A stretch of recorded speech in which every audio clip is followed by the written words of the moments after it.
Hey guys, ECRG here, back with another video. Today we're going to be doing a recap of the first ever clinical research associate monitoring call to a site. My first ever clinical research associate monitoring call.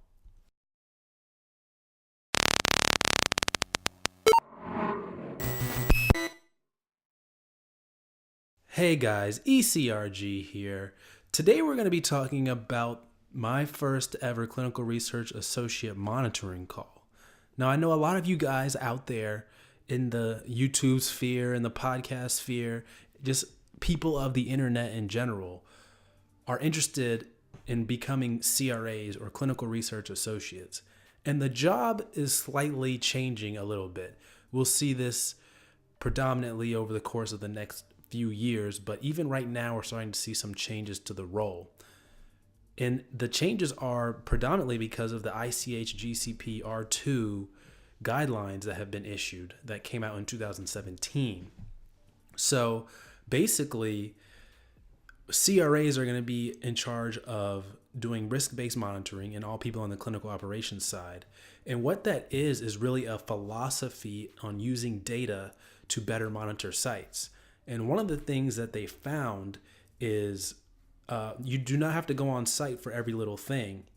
And in fact, you can actually monitor sites remotely. You can do a good deal of monitoring remotely. So what we can do remotely, we're going to do remotely. And what we have to go on site for, we're going to go on site for. So you've seen the in-house CRAs or central monitors or clinical monitors, the in-house CRA job, they're going to be doing a lot of remote monitoring.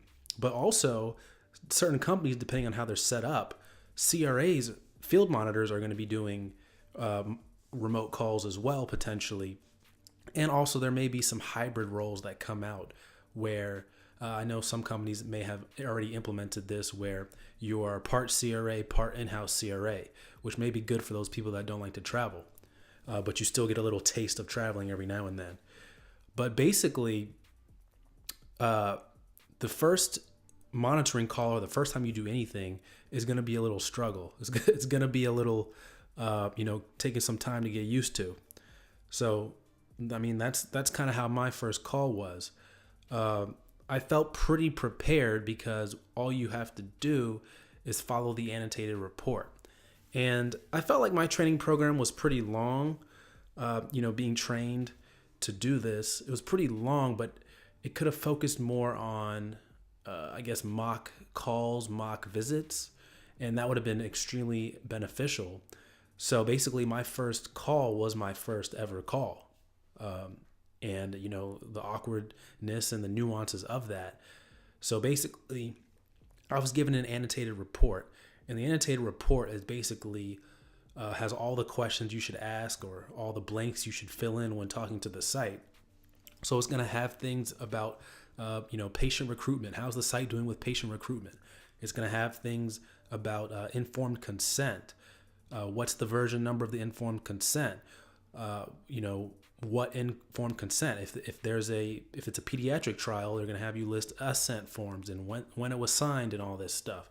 They're going to have you ask questions about, do the site have any IP that's expired? That's investigational product. And questions like that, are there protocol deviations? Are there adverse events, et cetera, et cetera?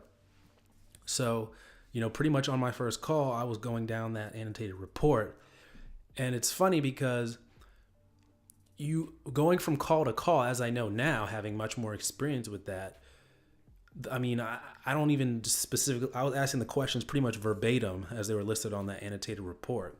But now I don't even ask those questions. Now I know more subtle questions to ask to get the right answer, and more direct questions to ask to know what I'm looking for. So it's just like anything. The more you do it, the better you're going to get. And, the annotated report is a good guideline to follow, especially when you're new to a study, when you're new to being a monitor in general. So I was pretty much just following that annotated report on down. And, typically on the first call, you may have someone else listening in besides the study coordinator to make sure that you're not doing anything crazy and to essentially sign you off. So that's very popular in the monitoring world as well. You're going to have someone sign you off. So the thing that they do is you watch one. So you watch people do it. Then you do one. You do a few yourself, and then you teach the next group of people to do it. So I guess it's watch one, do one, teach one is the philosophy that people say in the monitoring community. So I watched a few, but I feel like I really learned from doing. So actually doing it, this first one was a huge learning experience. Didn't feel too nervous about it because I've had a lot of site interaction before. I've been tasked with reaching out to sites for recruitment issues that they may have. By that point, by the time I had my first monitoring call, I was pretty well versed in contacting sites. So I didn't feel any nervousness around that. The nervousness started to come around when the site would ask questions that I had no idea the answers to, or even questions that I should know the answers to, but I don't know the answers to. But I find that most people tend to be very welcoming and very nice in the monitoring community. There's a lot of turnover there, so you're constantly getting used to working with brand new people. It's rarer to find a study coordinator that's been at the same site for 5-10 years. You may be on a study for a few years, and you may go through 2, 3, 4 different study coordinators. Even within a site, even within a department, they constantly move people from one study to another, to another, to another. So even if they haven't left the company or the organization, they may not be on your study anymore for whatever reason. So I feel like they're used to working with people that aren't as experienced. So I'm definitely happy about that. But, overall went pretty smoothly. Monitoring calls can last anywhere from about 15 minutes if you're pretty quick, to about, an hour and a half if you're slow, or there's a lot of queries to go over, or a lot of action items to go over, and things of that nature. Luckily, this first one only lasted about 30 minutes. And, it's pretty good to have someone to sign you off that's actually on the study. A lot of times they may have someone who's not on the study, so they're not as familiar with the study on the call.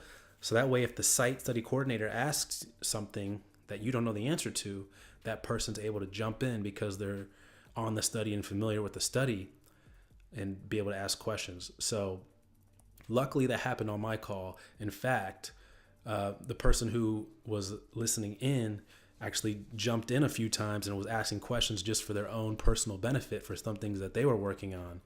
So that's pretty awesome. And that seemed to work out to my benefit as well. So that's actually a tip. If you ever get the opportunity, have someone who's actually on the study listen into your call for your sign-off visit. And depending, different companies may do it differently, so it just kind of depends. But that seemed to work pretty well. And the call only lasts about 30 minutes. This person was asking the questions. They were helping me out along the way. So pretty low-key affair. I was just more so worried that, the site would ask me questions and I wouldn't know, or they would ask me a bunch of questions and I'd have to go follow up on a bunch of them. But you pretty much just do your best to do what you can, and that's that. So then after the monitoring call, that's when the hard part is. That's when you've got to write your report. That's when you've got to write your follow-up letter. So the report takes about, I'd say about 2 days to write. Most people don't write the report the same day because there's a lot of information you've got to track in there. In the report, you've got to basically talk about everything that you talked about on the call. So if you talk about recruitment, you've got to talk about what they say. If they say like, hey, I'm screening 2 patients next week, and we plan on randomizing a patient next week as well, you've got to write that down, and you've got to know the specific patient IDs. And if they say, I'm gonna get clinical research is really big on training. So if they say something like, hey, I got to, they're missing some training, then you've got to follow up with them on the training, and then you've got to put that as an action item usually. So there's just a lot to go into it, a lot that goes into it. And we'll actually be doing more videos on the channel about monitoring. So make sure that you stay by and subscribe to this channel, because we're going to be pushing out a lot of monitoring content over the next few months. And I'm really excited about that, because I know a lot of people are interested in monitoring and becoming CRAs. So definitely stay tuned for that. But overall, monitoring experience was good. Report was good. It's finished.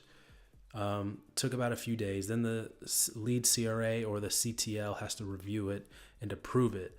And then if they approve it, then you can finalize it, sign it, and submit it to the trial master file. And you submit the confirmation letter, the report, and the follow-up letter to the trial master file. And that obviously goes to the sponsor at the end of the study. So, it's a process to get through one, but as you get more and more under your belt, you're going to be able to, do them more quickly, and you're going to get used to them, and you're going to be a lot better at it.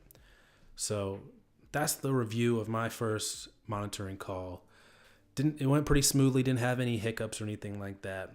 So stay tuned, because one of these times I'm going to tell you about a horror story dealing with that. So if you guys enjoyed this video, like, share, subscribe. As always, email us at eliteclinicalgroup@gmail.com for any inquiries you may have. Want to get your resume reviewed, email us there. Advertise with us, email us there, and all of the above. All right, guys, take care.